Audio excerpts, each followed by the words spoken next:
Salut à tous, c'est Pang de la chaîne, bienvenue sur cette vidéo qui aujourd'hui est un podcast avec toujours Eric et Dao. On va parler de dissonance cognitive qu'il pourrait y avoir sur la temporalité des choses, c'est-à-dire qu'on est dans une société qui est relativement basée sur une espèce de vitesse et surtout un retour quasi immédiat des choses. On le voit avec l'Internet, on le voit avec énormément de demandes qu'on peut avoir, on attend que tout soit express. D'ailleurs, c'est sur ça qu'a pu jouer par exemple Amazon avec tout ce qui est Prime, vous l'avez le soir même ou le lendemain, etc. Et cette façon d'être où on a tout accéléré rentre en opposition avec beaucoup d'autres choses qui nous demandent du temps. Des choses à cultiver, des choses à apprendre, des choses à maîtriser, des choses à pouvoir ressortir, comme apprendre une langue, mais ça peut être aussi le cas pour faire du jardinage ou aller sur différentes choses de la vie, du quotidien qui entraînent un cycle et une ligne du temps qui est spécifique et qu'on ne peut pas couper au travers de ça.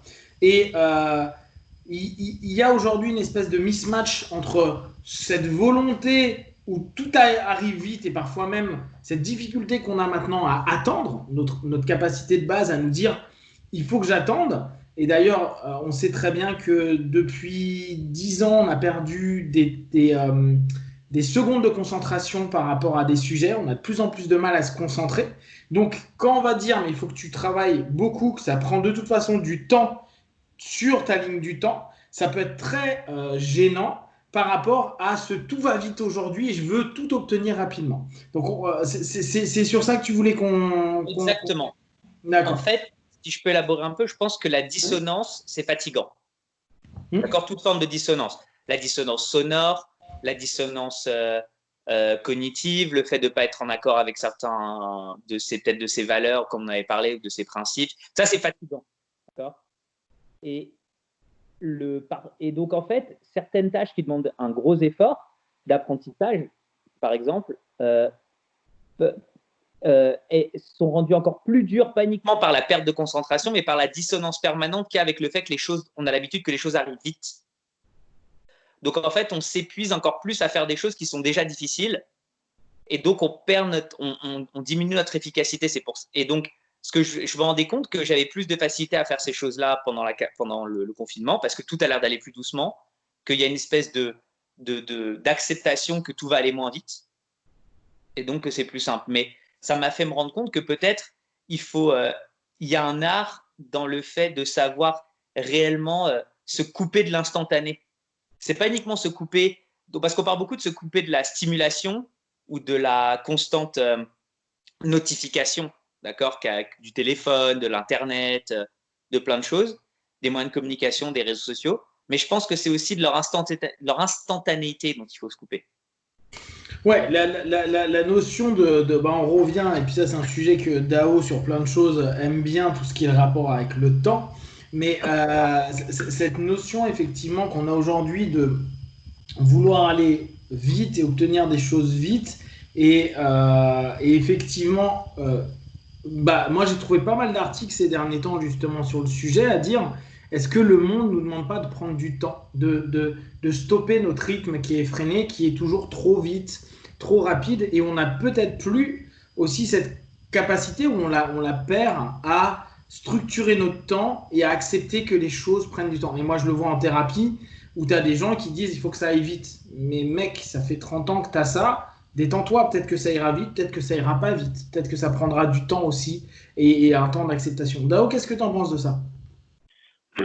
Alors, moi, je trouve que avec ce confinement, je trouve que les choses ne seront pas ralenties parce que j'ai plus de boulot, comme tout le monde est chez soi et tout le monde a ce support là, d'internet là, pour pinguer encore plus.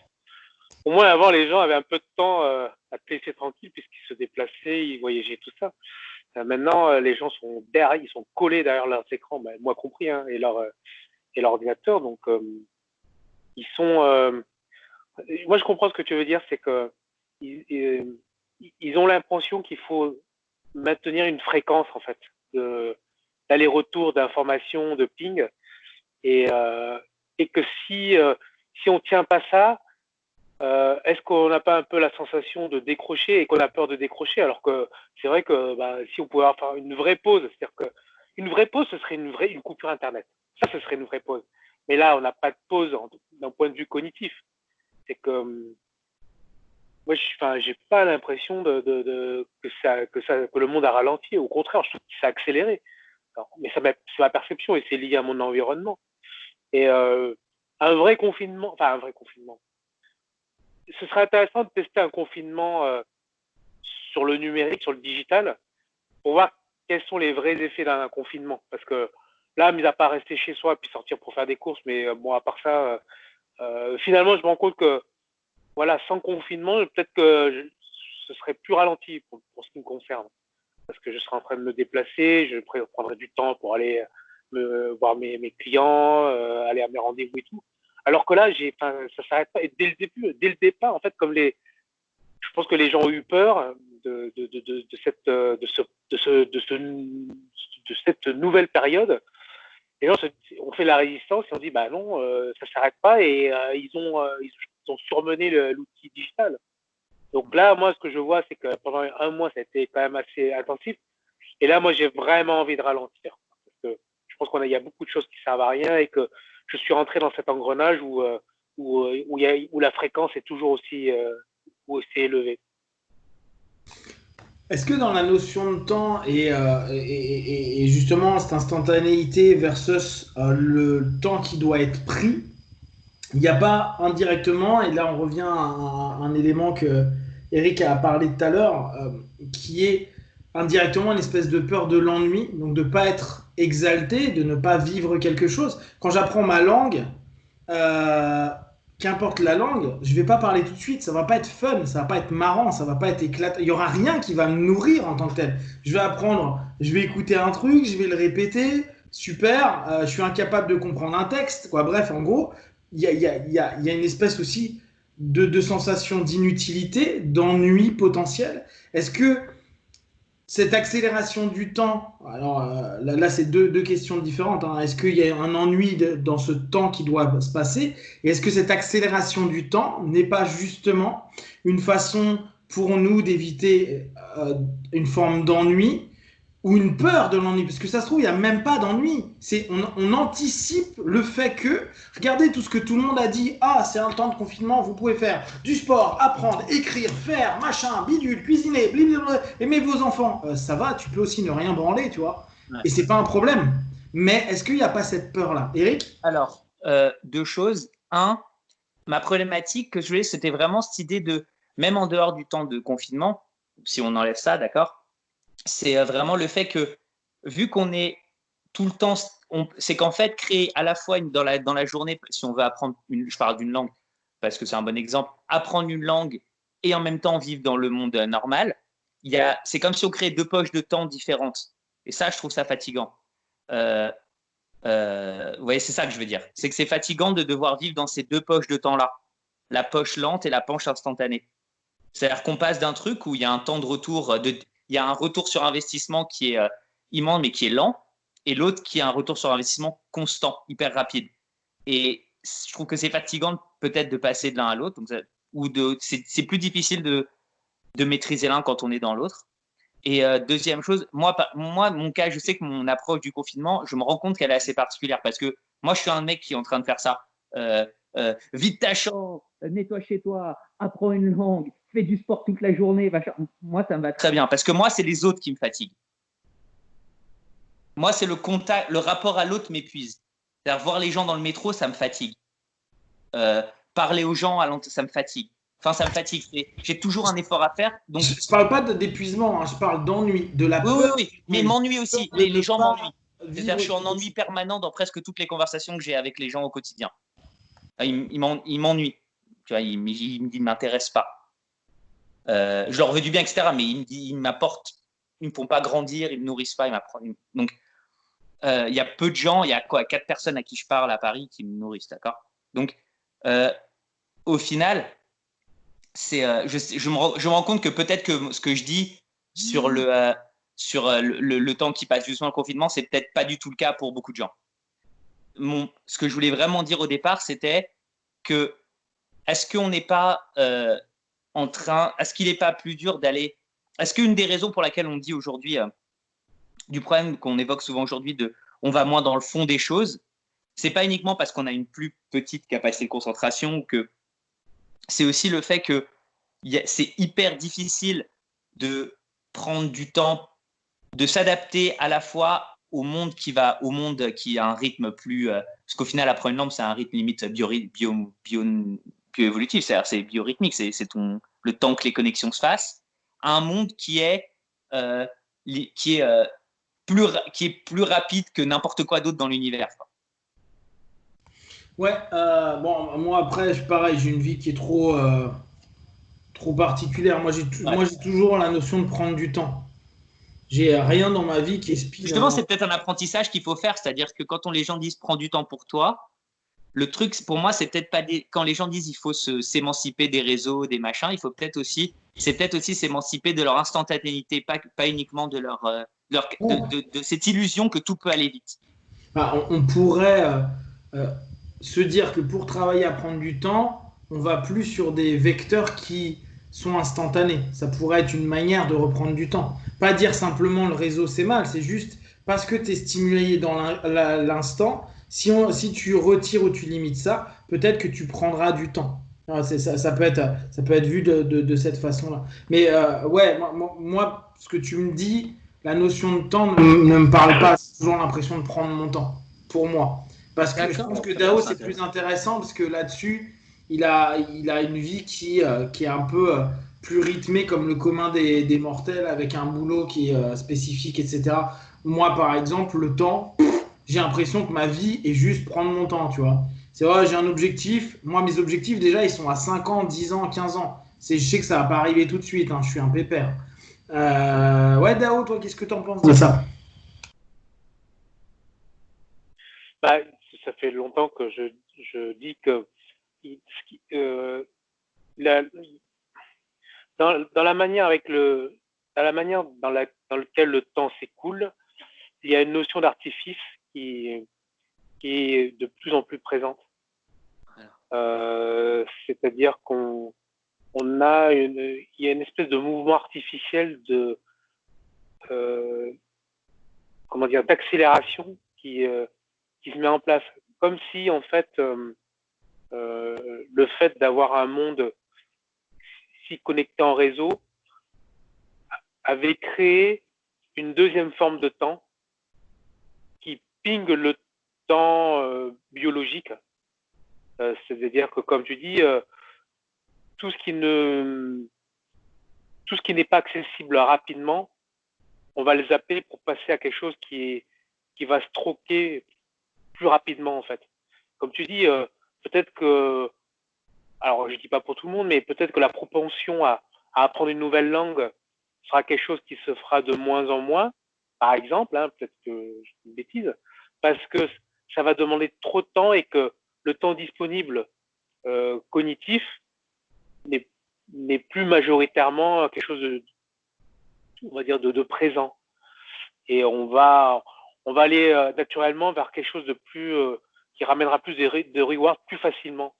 Et le genre de choses qui peut faire ça, effectivement, ce sont les choses artificielles, hein, donc liées à l'implémentation d'objets digitaux, de dynamique digitale.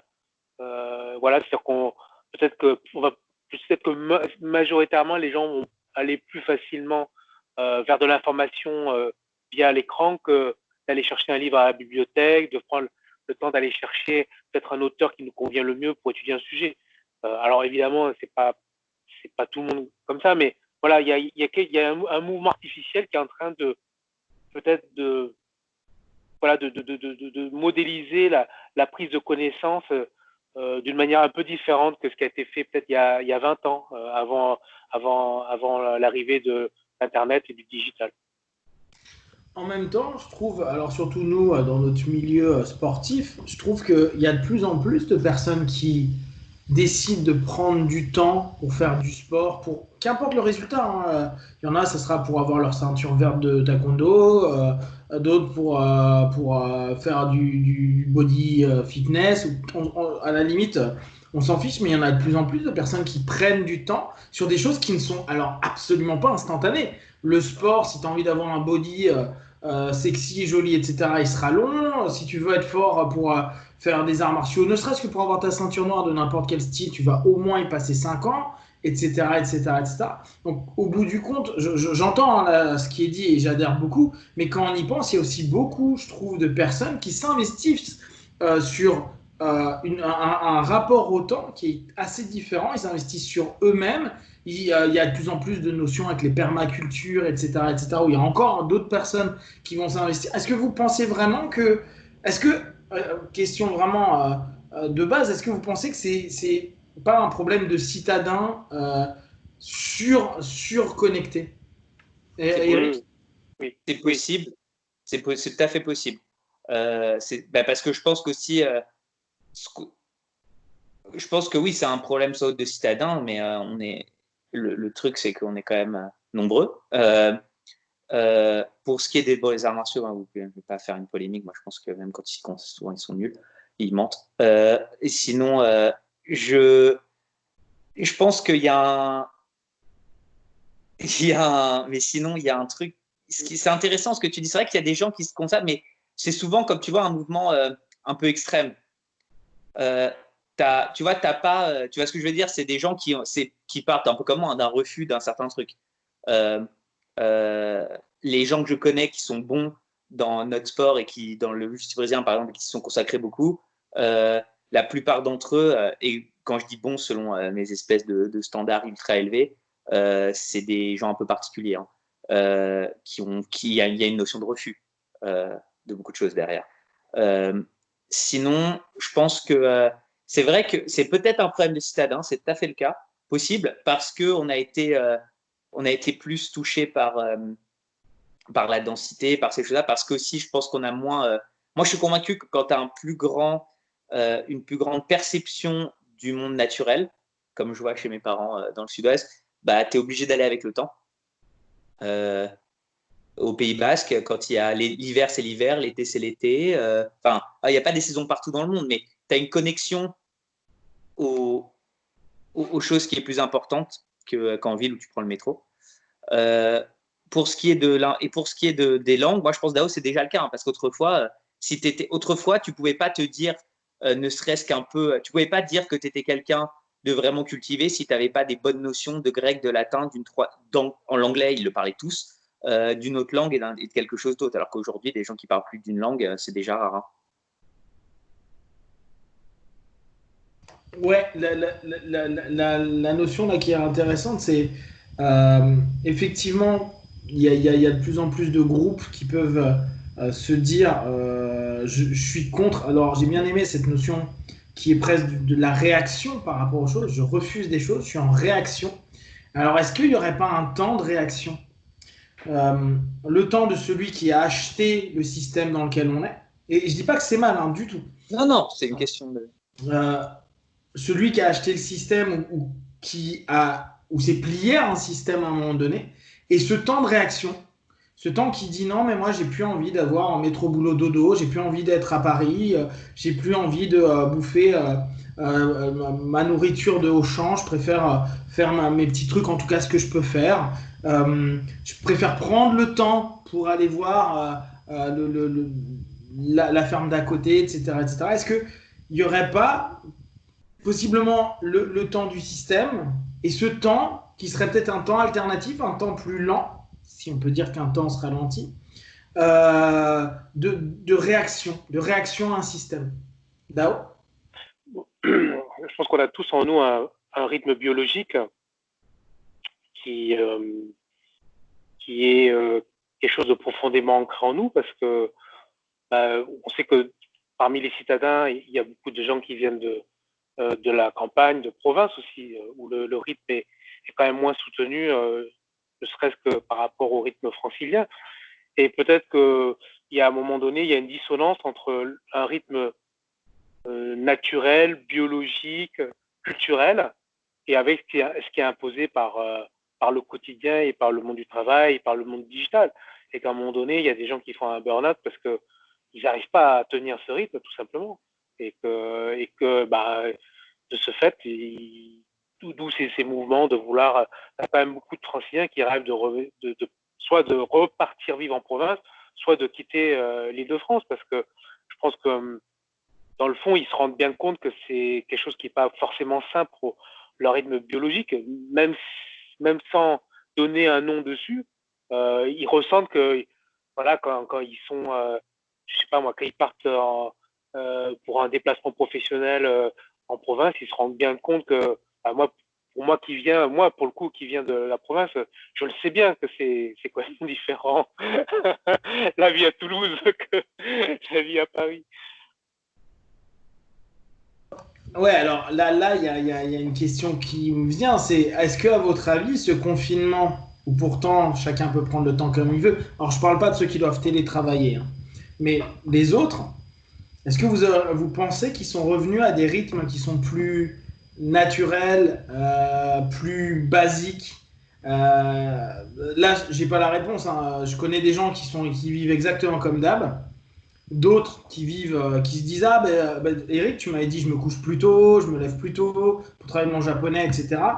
Mais est-ce que vous pensez que ce confinement, parce que là clairement il y a moins de pression d'un système entre guillemets, est-ce que ils ont accepté de reprendre un rythme de vie ou là encore ils sont dans le système de ping d'un système qui fait que ils sont toujours dans du overstimulated, pas forcément en phase et en écoute d'eux-mêmes. Eric? Moi, je vois 3 tendances dans les gens à qui je parle. Alors, il y a les gens qui font le télétravail, donc qui, eux, bossent encore plus que d'habitude, souvent. Les gens que je connais qui sont dans l'IT, dans la finance, dans les choses comme ça, ils bossent énormément. Parce que, comme dit, on en parlait avec Dao, c'est des milieux où ils sont en train de se dire il y a un coup à jouer. Dans toutes les crises, il y a un coup à jouer pour quelqu'un. Et donc, il faut ou pas tout perdre ou se préparer à gagner beaucoup d'argent. Enfin, donc bon, eux, ça va. Ils peuvent tenir. Et chaque jour où ils tiennent de façon robuste, c'est un jour où ils gagnent plus, où ils prennent de l'avance. Donc, voilà, il y a eux. Donc, eux, ils bossent. Voilà. C'est juste qu'ils ne vont pas au bureau. Mais sinon, ils restent chez eux. Il y a les gens qui le vivent hyper mal. Je connais des gens qui picolent, qui bouffent que des saloperies, qui se couchent à pas d'heure, qui se réveillent à pas d'heure, qui savent pas. D'ailleurs, il y en a certains qui télétravaillent, qui savent pas gérer. Ils sont en totale dissonance, ils sont totalement perdus. Et il y a ceux qui, et il y en a d'autres qui. Moi, j'ai un ami à Hong Kong. Là, il a déménagé sur une île à côté, où il s'est mis à vivre dans un village de plage. Et il a dit finalement, je déménage ici pour toujours. Un autre, parce qu'il a dit que finalement, c'est le moment qu'il attendait pour le faire et qu'il s'est rendu compte que finalement, merde. Et il bosse, il a un cabinet d'ostéo à Hong Kong, il prend le ferry pour y aller et il dit finalement, c'est ça le rythme de vie qu'il me faut. Parce qu'il dit là-bas, quarantaine ou pas, c'est pareil. Donc lui, très bien. Je connais d'autres gens qui en profitent comme moi, tu vois, pour faire des trucs un petit peu, mais la plupart, mais la majorité des gens à qui je parle me disent qu'ils sont dans la surstimulation et le chaos.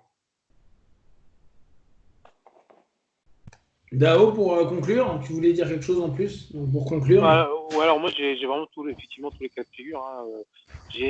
Alors c'est vrai que cette période, notamment pour les gens qui ont la possibilité de travailler à distance, ça leur permet de mettre en lumière certains artifices du déplacement quotidien au travail. Moi, j'ai un pote qui travaille dans l'informatique et qui gère des équipes. Et lui, il adore le télétravail parce qu'il se rend compte qu'il peut travailler de chez lui à manager des équipes. Alors, c'est vrai qu'un environnement IT, donc on va dire qu'il y a une certaine acuité à travailler avec ces outils-là. Après, je connais des gens qui sont en fonction support, qui travaillent à distance aussi.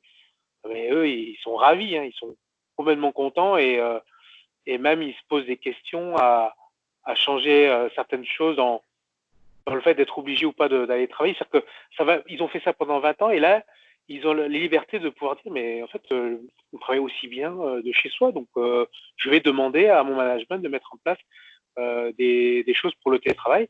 Et puis il y a des gens qui vivent dans la culpabilité, qui travaillent qui du coup sont chez eux. Et même s'ils savent que voilà, ils sont obligés de le faire, ils surtravaillent parce qu'il y a toujours une espèce de culpabilité qui plane sur eux. Alors la culpabilité, elle peut être variée, hein, c'est-à-dire que ça peut être la culpabilité vis-à-vis du fait est-ce que je bosse assez ou pas, culpabilité vis-à-vis du est-ce que mon poste va être préservé, donc j'ai pas envie de le perdre, voilà, la espèce de peur. Voilà, donc il y a de tout, hein, il y a vraiment de tout. Il y a des gens qui vivent bien, puis il y a des gens qui... Voilà, c'est comme s'il y avait un support de projection là-dessus. Ouais, ma question était sur la notion d'habituation au temps, mais c'est un petit peu différent. Yes, ok, bah merci les gars pour, pour tout ça. On n'écoute pas. À plus tard.